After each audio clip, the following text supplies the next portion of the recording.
Shalom, bien-aimé. Écoute, je continue ma lecture de Daniel. Et encore une fois, il y a un mot qui a été mis en lumière, justement. Et ce mot-là, c'est... je vais aller dans mon autre page. C'est Nahir. Là, il n'est pas écrit comme je vous dis, là. On va aller voir. Il y a le Noun, le Ha, le Yad et le Rash. Et pourquoi que c'est venu comme à la lumière, justement, c'est que dans Daniel, ça dit « Il révèle ce qui est profond et caché. Il connaît ce qui est dans les ténèbres et la lumière demeure avec lui. » Et c'est surtout dans ce chapitre-là que ça m'a parlé. On parle de Daniel. C'est « Il y a dans ton royaume un homme qui a en lui l'esprit des dieux saints. Et du temps de ton père, on trouva chez lui des lumières. » Je trouve ça drôle. De l'intelligence et une sagesse semblable à la sagesse des dieux. Mais c'est pour ça que c'est comme, c'est intéressant de voir qu'ils ont mis des lumières. Je vais retourner à ma page du mot lumière pour aller voir encore une fois les lettres abris qui composent le mot lumière.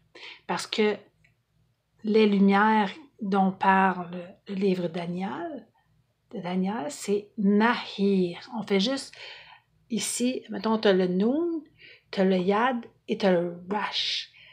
Nahir, on aurait rajouté le Ha ici, qui veut dire révélation. Donc, Nahir, dans le livre de Daniel, il nous dit justement, il révèle ce qui est caché. Le Père révèle.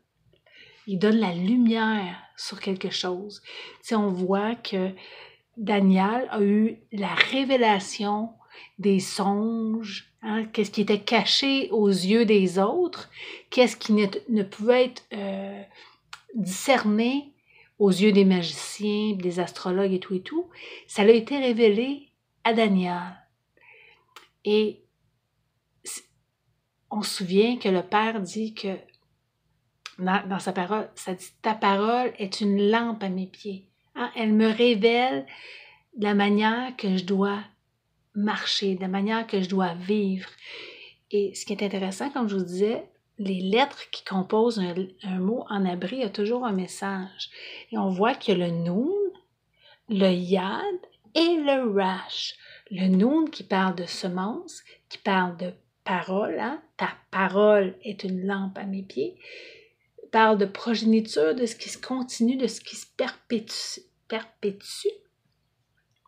Le Yad parle des actions, de la transmission de la connaissance, parle de connaître et de discerner. Et on a vu dans la dernière vidéo que ça parle aussi de puissance. Le bras puissant, c'est Yahusha.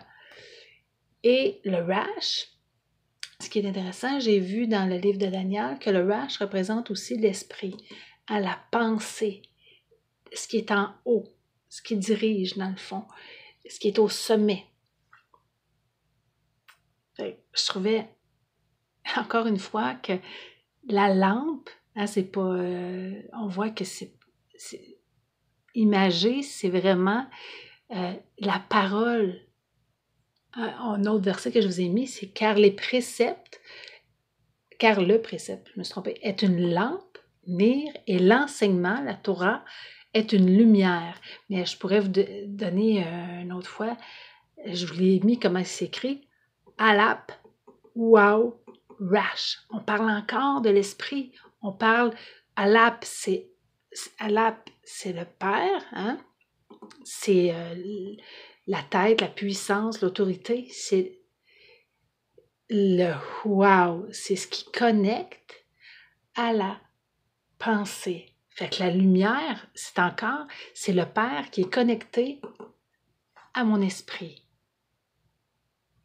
Yahusha dit « Je suis la lumière ».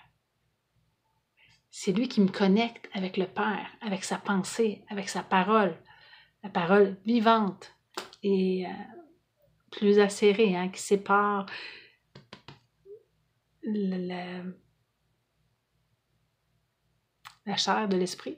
Excusez-moi, je suis un petit peu fatiguée, j'ai eu une grosse journée, mais j'avais le goût de vous partager quand même, vite, un autre mot abri. Donc, on parle de lampe. Hein? Il dit qu'on est la lampe. On doit garder l'huile dans notre lampe. Et l'huile, ça va être intéressant de voir que c'est encore une fois, c'est l'enseignement du Père. C'est la parole. Fait que c'est pas juste d'être rempli du roux cacadouche, qui sont qu'un dans le fond, mais c'est vraiment de marcher selon les préceptes de notre Père et selon son enseignement. Je vous embrasse, je vous aime, vous faites dodo, mais vous allez vous réveiller avec une petite capsule. Fait que je vais retourner vous montrer le mot qui m'avait parlé. C'est Nahir. Hein? J'ai appris sur ton compte que tu as en toi l'Esprit des dieux et qu'on trouve chez toi des lumières. Eux autres, ils l'exprimaient comme ça. Mais dans le fond, on voit que le mot lumière, c'est vraiment la révélation des choses qui sont cachées. Et le Père nous révèle les choses qui sont cachées quand on en a besoin. C'est pas pour notre propre estime, mais c'est pour son estime, pour sa gloire à lui. Oups. Je retourne sur le mot lumière. Hein? On voit que la lampe dont on parle, c'est la lampe de la Menorah. Menorah, c'est le chandelier qui était dans le temple. Et c'était la lampe qui était sur le dessus. Et il fallait toujours qu'il y ait de l'huile dans la lampe. Ok. Je vous embrasse. Bonne journée. Shalom, shalom.